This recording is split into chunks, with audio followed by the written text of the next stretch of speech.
Hello viewers, আসসালামু আলাইকুম। কি অবস্থা সবার? আশা করছি সবাই খুব ভালো আছেন। আমাদের লাস্ট ভিডিওতে আমরা আলোচনা করেছিলাম, প্রেডিক্ট করেছিলাম, ধারণা করেছিলাম যে তামিম ইকবাল খান হয়তো আমাদের ন্যাশনাল টিমে আর খেলতে পারবে না, বা তার যে পারফরমেন্স ছিল এটা আমরা ফোরকাস্ট করে ধারণা করেছিলাম যে হয়তো তামিম ইকবাল আর টিমে আসতে পারবে না। কিন্তু রিসেন্ট কিছু ঘটনায় মনে হচ্ছে যে তামিম ইকবাল হয়তো আবার ন্যাশনাল টিমে আসবে এবং ওডিআইতে সে কল পেতে পারে। সো চলুন, কি ঘটনার উপর বেস করে আমার এমনটা মনে হলো আপনাদের সাথে শেয়ার করি, আপনারা আপনাদেরটা মিলিয়ে নিতে পারেন।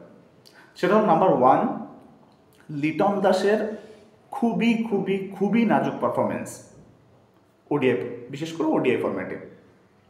লিটন দাস লাস্ট 10টা ওডিআই ম্যাচে সে কোনো 50 করে নাই, এবং ওয়েস্ট ইন্ডিজ সিরিজে লিটন দাসের মতো একজন টপ ক্লাস পারফর্মার সে 10 রানও করতে পারে নাই কোনো সিঙ্গেল ম্যাচে, এবং শেষ ম্যাচটাও সে 0 করে আউট গিয়েছে। এখন লিটন যেহেতু top order batsman, Tamim Iqbal খানও টপ অর্ডার ব্যাটসম্যান, ঠিক তার বিপরীতে তামিম ইকবাল এনসিএল এর ম্যাচে লাস্ট ম্যাচে সে 33 বলে 65 রানের একটা ইনিংস খেলেছে, যেটাতে তার দল চট্টগ্রাম ম্যাচটা জিতেছে। এখন তামিম ইকবাল শুরুর ম্যাচটা তার একটু গড়বড় ছিল, শুরুর ম্যাচে সে ভালো পারফর্ম করতে পারে নাই, কিন্তু সেকেন্ড ম্যাচে যখন সে পারফর্ম করে ম্যান অফ দ্য ম্যাচ হয়ে দলকে জিতিয়েছে, সো তামিম ইকবালের দলে ফিরে আসার একটা ডিম্যান্ড তো আগে থেকেই ছিল। তার যে ভক্ত অনুসারী, ভক্ত অনুরাগী যারা আছে তারা তো ডেফিনেটলি চায় তামিম ইকবাল টিমে ফিরে আসুক, তামিম ইকবাল বাংলাদেশকে সার্ভিস দিক আগের মতো করে। সো এখন যখন তামিম ইকবাল এর পারফরমেন্স গ্রাফটা আপওয়ার্ড হচ্ছে, ঠিক তার উল্টা দিকে লিটন দাসের গ্রাফটা নিচের দিকে আসছে। তো আমার মনে হয় এখানে তামিম ইকবালের একটা ইনক্লুশন হলেও হতে পারে, এবং মোস্ট প্রবাবলি তামিম ইকবাল এখানে ইন হবেন।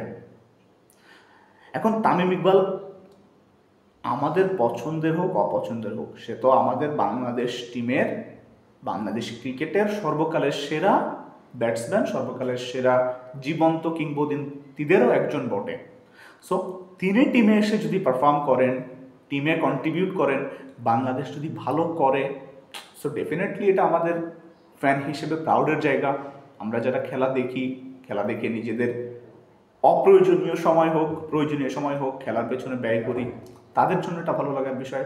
সো এই ঘটনাগুলোর প্রেক্ষিতে আমার মনে হয় তামিম ইকবাল টিমে ফিরবে।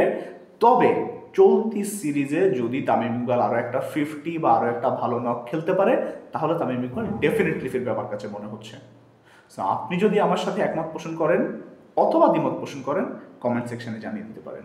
থ্যাংক ইউ সবাইকে।